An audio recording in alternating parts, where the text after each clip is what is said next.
Matthew chapter 13, a phenomenal chapter filled with parables. We're looking at verse 31 and 32.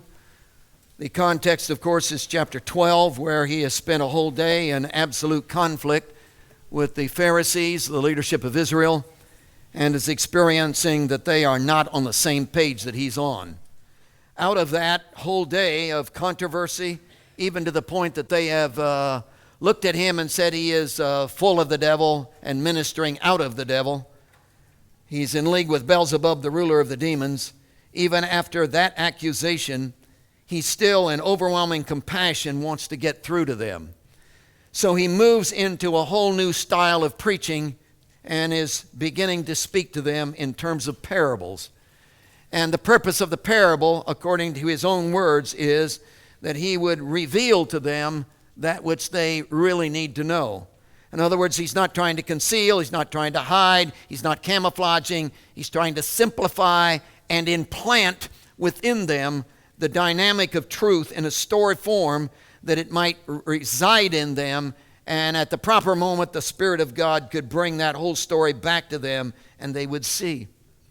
So in this attempt, he is explaining the kingdom of heaven. And he's giving all of these parables in chapter 13. He's given two up to this point, and now this third one, which is the mustard seed. And we're reading at verse 31.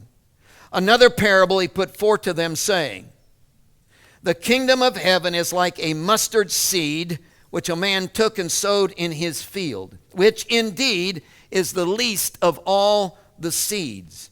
But when it is grown, it is greater than the herbs and becomes a tree, so that the birds of the air come and nest in its branches.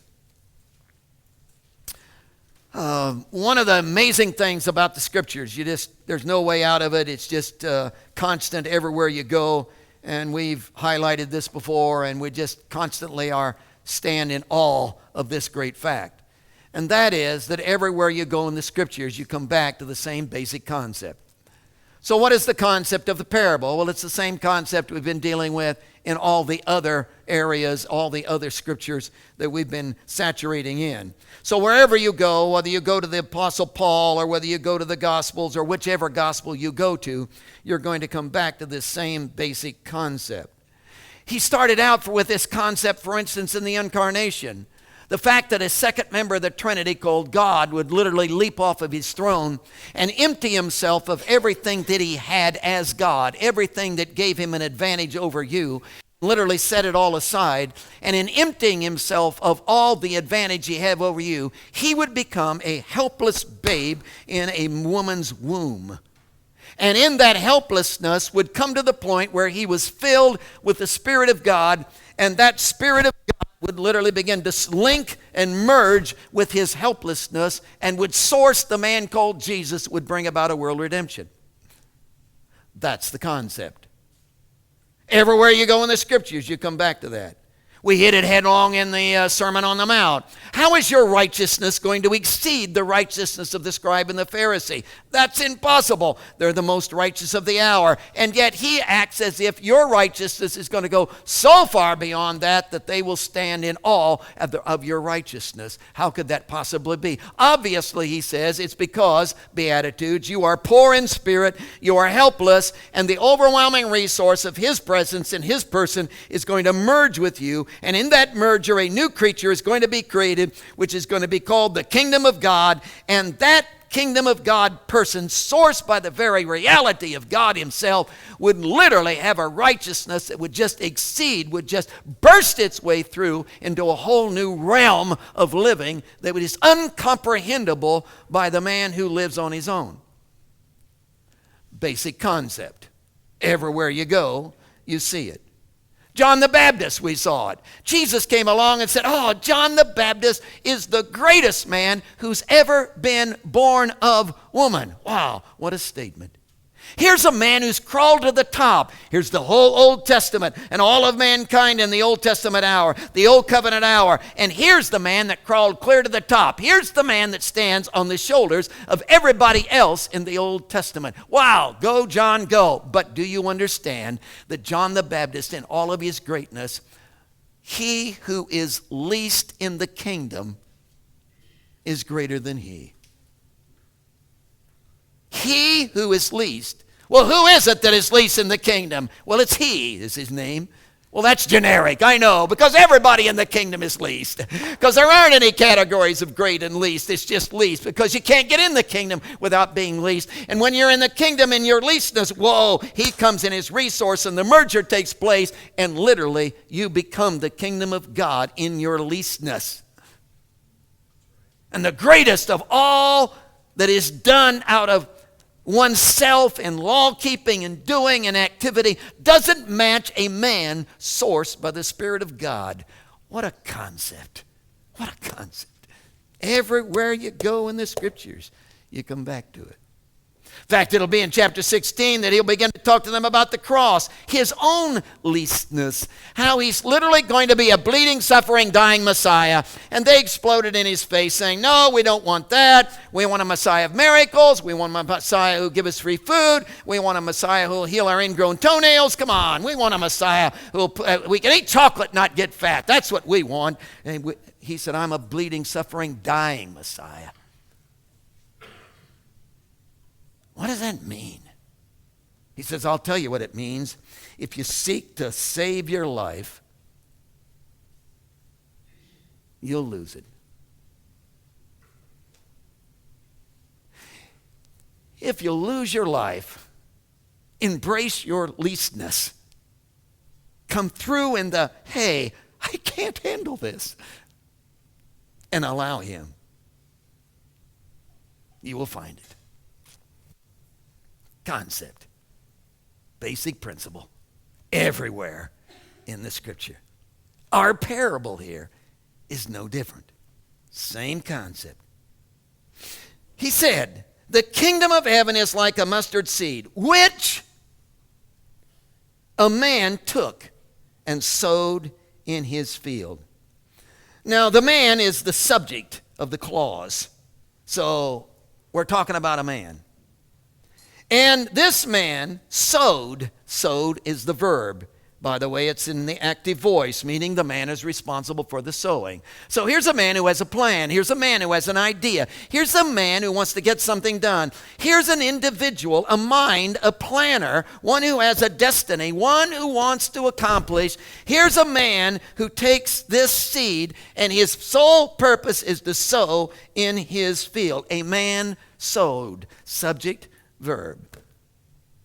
The word took, which a man took is a participle, which is a verb acting as an adjective, in this case, modifying man. So he's the taking man.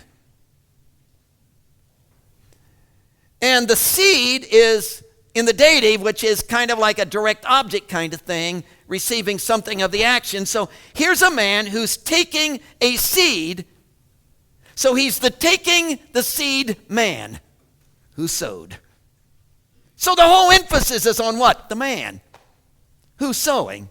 The man, the prime mover who's doing the action. The prime actor who has got the plan, who is the master of the situation, who has the seed in the palm of his hand. Well, what's the seed all about? Well, it's the seed is the least. That's which indeed is the least of all the seeds. So here's this seed that is the least. Whoops, dropped it. Find it now. Can't. It's gone. Why? Because it's so small. It's as we described once, if you have a sharp pencil and you dot a white piece of paper, that dot is the size of a mustard seed. It is so small that if it was any smaller, you wouldn't have any at all. So here's a mustard seed. This man, think of this, this man could take 1,000 of them and put it in his hand. The focus is not on the seed. The seed is least. The seed is the seed is one among. The seed is the man's hand, the man, the destiny, the thought process, the prime mover, the guy who has the plan. That's the deal. That's the focus of the passage. Here's a man. It's not about the seed. It's about the man who has a plan. And the plan involves the seed. And the seed is the least. The least. The least. Same concept. And when the least surrenders to the hand and receives the planting, Well, plant yourself. Work it out on your own. I'm a seed, man. It's not my destiny. It's not my purpose. And when you try to do what you can't do, when you play a role you can't possibly fulfill, when you act in ways you can't possibly act, when you attempt to do what you can't possibly do, you are a Looney Tune. And we all stand back and watch you trying to be God and say, oh, brother, they were never built to be that. And yet look at them. Look at them. Same concept. Now, we've been looking at this in relationship to ministry, which becomes a part of the concept as you move into the closing verse, verse 32, which indeed is the least of all the seeds, but when it is grown, it is greater than the herbs and becomes a tree. So the least becomes a tree, so that for this purpose, that the birds of the air come and nest in its branches. And we're giving you three we're walking through in relationship to the concept of ministry as contained within the destiny, the plan of the man, who obviously is Jesus. One idea we presented to you and presented to you and presented to you and will present to you again is the idea of comparison. Least is the seed, greater is the tree. Least and greater in terms of ministry can never, ever be thought of in terms of activity. Isn't there activity in ministry? Yes. Don't you do something when you minister? Absolutely. But the activity is the doing is not the ministry. It's the flow of the least becoming a tree that is the ministry in the activity. So we look at the comparison of ministry, least ministry, greater ministry, and say, oh, you're full-time in ministry, so your ministry is greater than mine because I'm only part-time. I come on Sunday morning and attend. You come and you preach, so your ministry is greater than my ministry, and we do. But that's all from a view of activity. That's not his concept. His concept is that least becomes greater in the sense that it becomes. So ministry is not found in what it does, it is found in what it becomes. So in your becoming, ministry takes place. So the issue of that hour, this hour, any hour is, are you becoming?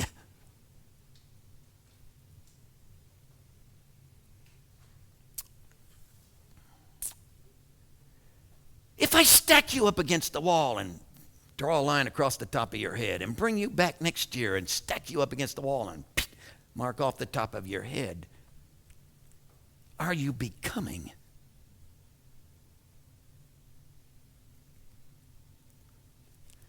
See, I thought Christianity, the basis of it was you got saved and you were really excited. Then you kind of cooled off, you mellowed, and by the time you get to my age, you're rotten.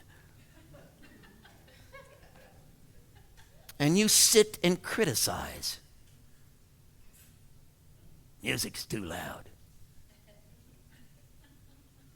Drums drive me crazy. Why don't we sing the hymns? And you sit and you criticize because that's your role. You've mellowed and rotted. I thought that was the process.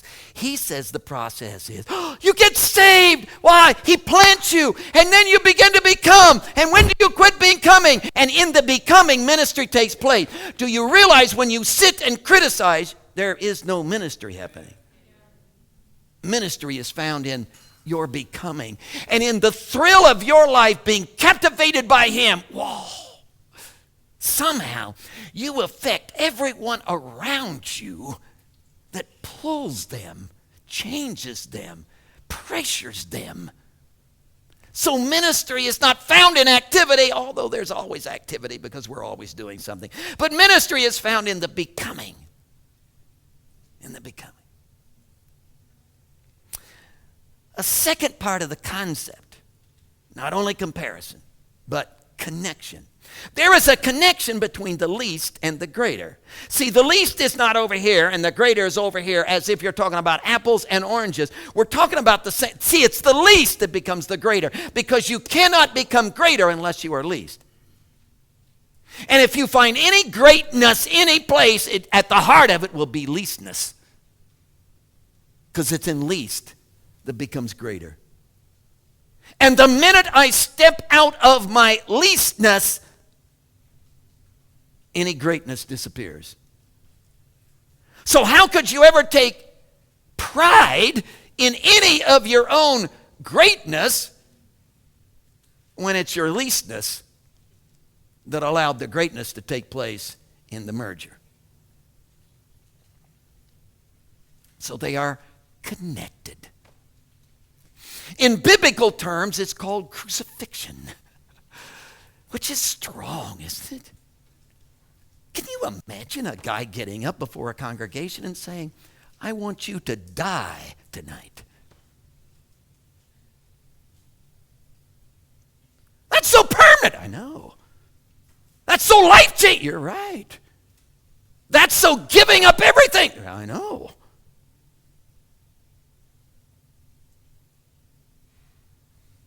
Because no dead man takes anything with him. So you're asking me to totally abandon myself. Well, see, you haven't figured it out yet. Because what is there to abandon if you're least? See, the only reason it's hard to surrender is because you think you have something. And you don't. Because you're least. And greatness always comes out of leastness. And it's only in the death, it's only in the loss of my life, it's only in the giving of myself. Jesus expressed it in, he said, now is the time for the Son of Man to be glorified. And he explained his glory, which was greatness. He explained his glory in terms of a seed on the palm of the hand. If it abides there through the entire year, it remains alone. But in the dying, in the giving up, in the leastness, in the loss, the greatness comes.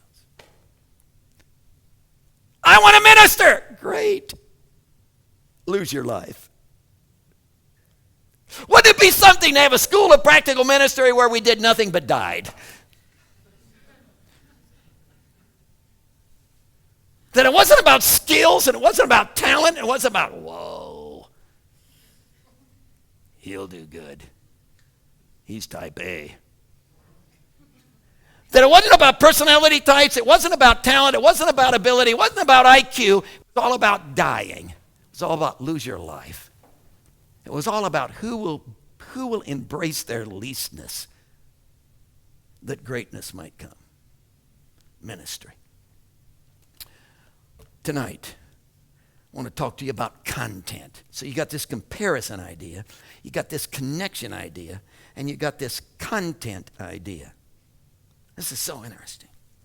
Note the last phrase of verse 32. So that the birds of the air come and nest in its branches. Come and nest. Birds of the air come and nest in its branches. Obviously describing some kind of resulting ministry that takes place out of the least, becoming the great, which is a tree. That the birds of the air can begin to find safety, haven, a place of nesting, dwelling place, security in you because you've become a tree. Come and nest are, oh, this is going to excite you. Come and nest are infinitive verbs.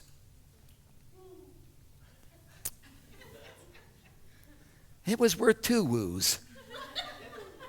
Woo, woo. Definitely. Wow. Because infinitive verbs always have to do with purpose. What is the purpose? Now that becomes interesting because the main, an infinitive verb links itself with a main subject and a main verb. So you look at this passage and say, oh, what's the main subject? What's the main verb? Well, the main subject of the larger clause is tree. So we're not talking about the purpose of the bird. We're talking about the purpose of the tree. And we're not just talking about the purpose of the tree. We're talking about the verb itself, the subject being tree, the verb being become. So we're talking about the tree becoming what's the purpose of it. So it's in the tree becoming that purpose begins to be found. And the purpose is all wrapped up in the coming and the nesting. Birds come and nest. Now, I thought maybe the focus of the whole thing was on the birds. And when I thought of birds, I immediately thought of you. So here are birds who are seeking a place of rest, safety, haven, nesting, and discover a tree and spread the word. Becomes ministry then, as they spread the word. Oh, over there? But that's not the verse. That isn't true. The focus is not on the birds. The birds are not into ministry. So that is totally off. So wipe that out, act like I didn't say it. Another idea I had as I looked at this verse was that the tree is doing the ministry. In other words, he's gone from the least, now he's great, he's become great, he's a tree, and he has this phenomenal ministry. He's enlarging his branches, he's producing more fruit, he's producing more leaves, he's making it more conducive so that birds will come and nest and be attracted. And in that attraction, so, oh, yay, tree, yay, grow, tree, grow. Wow, isn't that a tree? Cross-style tree, that's a real tree. What about the Baptist tree? Well, you could go down there too. But that's not the passage. This is not about what the tree is doing, because trees don't come and nest. So it's not about that at all. What's the point then? The point is in the concept of the passage. There is a man who has a plan. And he finds the seed who will admit its leastness. And he sows that leastness seed. And with his involvement with the seed becomes a tree that fulfills the purpose of the man who's providing for the coming and the nesting. And the focus is on not the tree, the focus is on not the birds. Look how many birds we got. Not the focus. The focus is on the man who had the plan, to which the seed surrendered in leastness.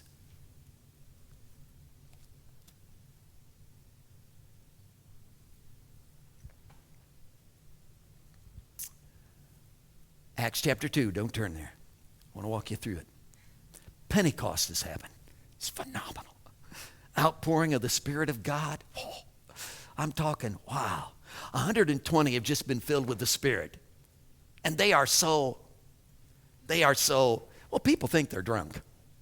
At least some did. Now, it may have been criticism because they were acting a little strange, so you'd fit in. So here's this whole 120 who are just, wow, filled with the Spirit, and phenomenal, impossible things are happening out of the 120. They are speaking in languages they don't even know. And there is a communication that is happening through them, beyond them. In other words, something they couldn't produce, a communication they could not produce is happening in them, through them. 3,000 to 5,000 Jews are hanging around saying, what on earth is going on in the 120? What's happening to them? And Peter is moved upon by the Holy Spirit, jumps to his feet and says, hey, I'll explain it to you. I'll explain the whole thing to you. And he does it in the form of a sermon. He gives his text, which is a quotation right out of Joel chapter 2, verse 28 and following. When he gets done giving his text, he gives the body of his sermon. He starts the proposition of his, he starts the body of his sermon with a proposition. In other words, it's the whole sermon reduced down to one sentence. And the one sentence is, the explanation for what's going on in the 120, what's happening in them, is the same identical thing, get this, the same identical thing that happened in Jesus. So whatever was going on in Jesus, they got it. That Jesus in his leastness, he leaped off, well, he's God, I know, but he leaped off his throne and gave up everything that made him different from you and became least like you are. And in his leastness was filled with the Spirit of God, and the Spirit of God began to flow through him to produce this phenomenal tree. It's the concept. Now that's happening to 120. The same identical Spirit of God that was in Jesus is now in them. And you can have it too. And when he looked at his crowd, he discovered that that crowd didn't even begin to understand what he was saying. So he said, I know what I'll do. I'm going to have Jesus come and give his own personal testimony. Well, now, wait a minute. He's ascended. He's sitting at the right hand of the Father. He's not going to come back. I know. But let me tell you what he said. And he quotes this messianic psalm, which is a testimony right out of the lips of Jesus, as if Jesus were standing there speaking these words that explained exactly what was going on in the 120. And you know what the explanation was? Oh, the explanation was that what happens in the fullness of the Spirit is like a focus. It's like a concentration. It's like what you give yourself to. It's like bringing a quarter to your eye until you can't see anything but the quarter. Until the whole world with all of its allurement and everything that's out there is literally blocked out with this quarter.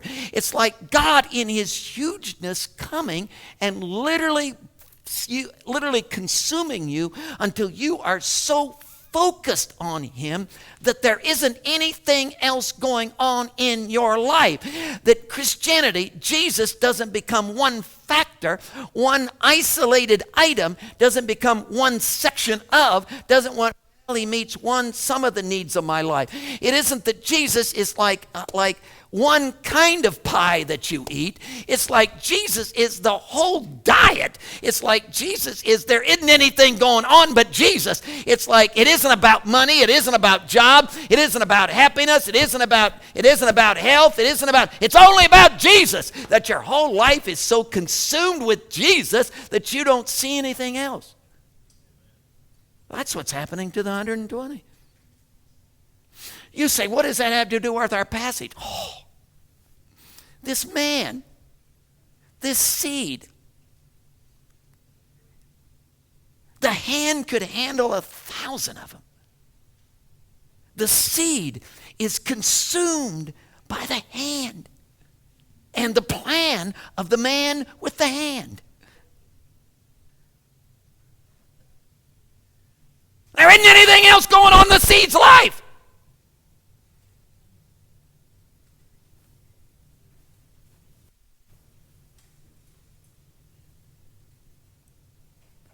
See, this is not about a seed who says, I got a problem, could you solve it?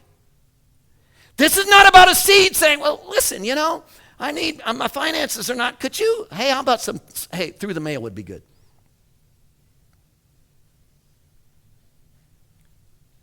See, this is about a seed who is in the hand of the man, and his destiny is all wrapped up in the destiny planned by the man.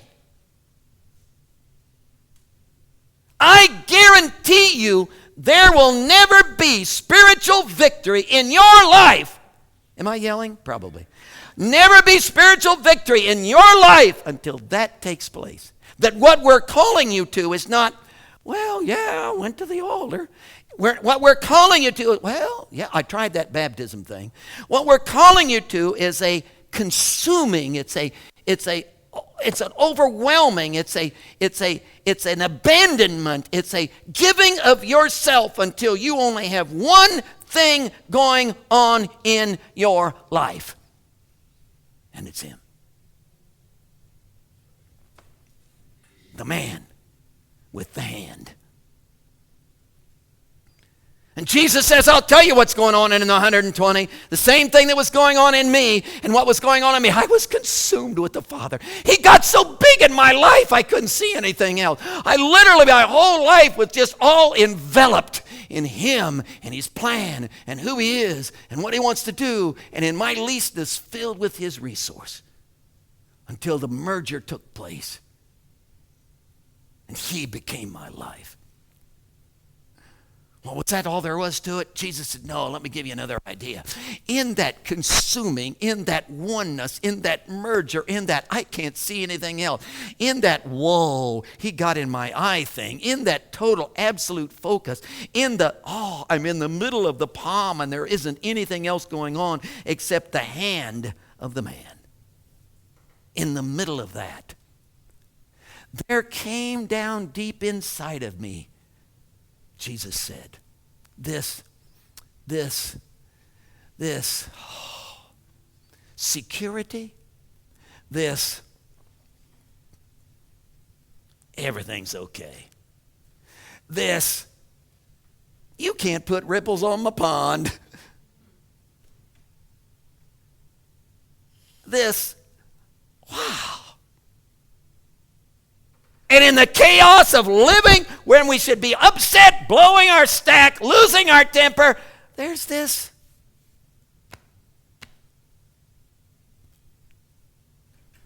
Why? Because in the language of our parable, I'm in the hand of the man who has the plan.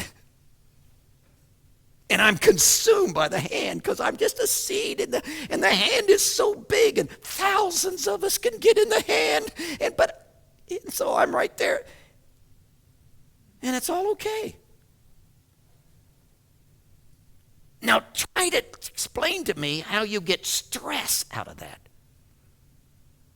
How depression comes into that.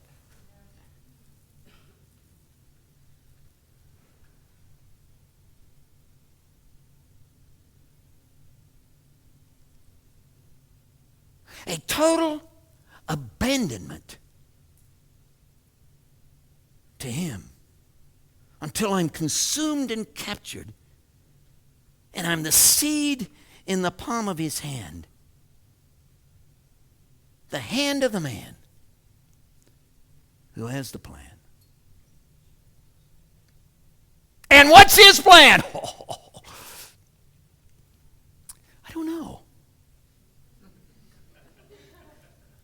But it doesn't matter. Because I'm going to end up being a tree. And people's lives are going to be affected and I won't even know it. Why? Because I wasn't trying to affect anybody's life. I was just all wrapped up in Jesus having a big time.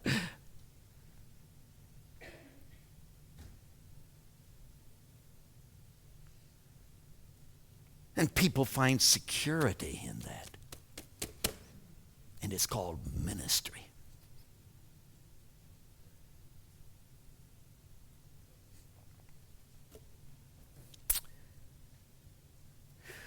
Jesus, give me that.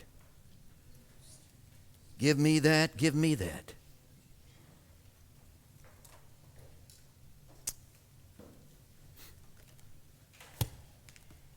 How on earth? Oh, I already know the answer. I was going to ask you, Jesus, how am I not going to be distracted? Because there's just so much going on in my life, and I got so many. But you answered that in the Psalm, didn't you? In the Acts chapter 2 thing, when you testified, the very fact that I'm consumed by you literally becomes the the means by which I'm no longer distracted. You fight against my distraction, and you are big enough. Your hand is big enough to keep everything from me that would pull me away from you. So it isn't even found, even my faithfulness, even my consistency, even my focus on you is not determined by me. It's determined by you in me, because I'm least. And if I will trust you, if I will be yours, if I will allow, if I would be open, if I would seek, if I would commit, if I would just, you would be so big in my life that you would master me, and you're big enough to pull that off. Why do I fight that, oh God?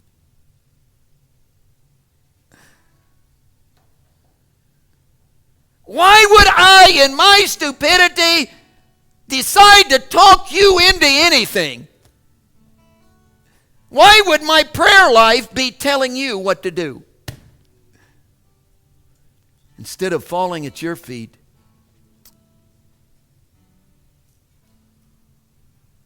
and say, I'm in your field. I've come from your hand. And you are merging with me, bringing me into tree status.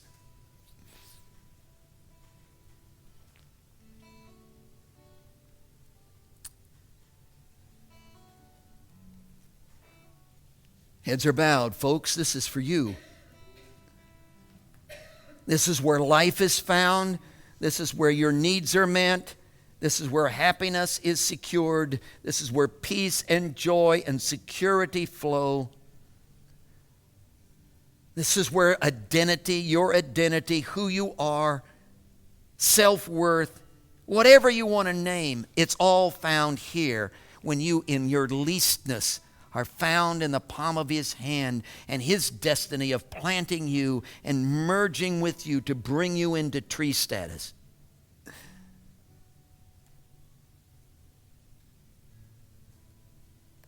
And you can't play with it. It's not partial. It's not I'm working on it. It's not I'm trying. It's all about I am his. And I'm turning him loose. Every wall down, every barricade removed. Just him. And more of him. Are you in? Moments of seeking. Be obedient.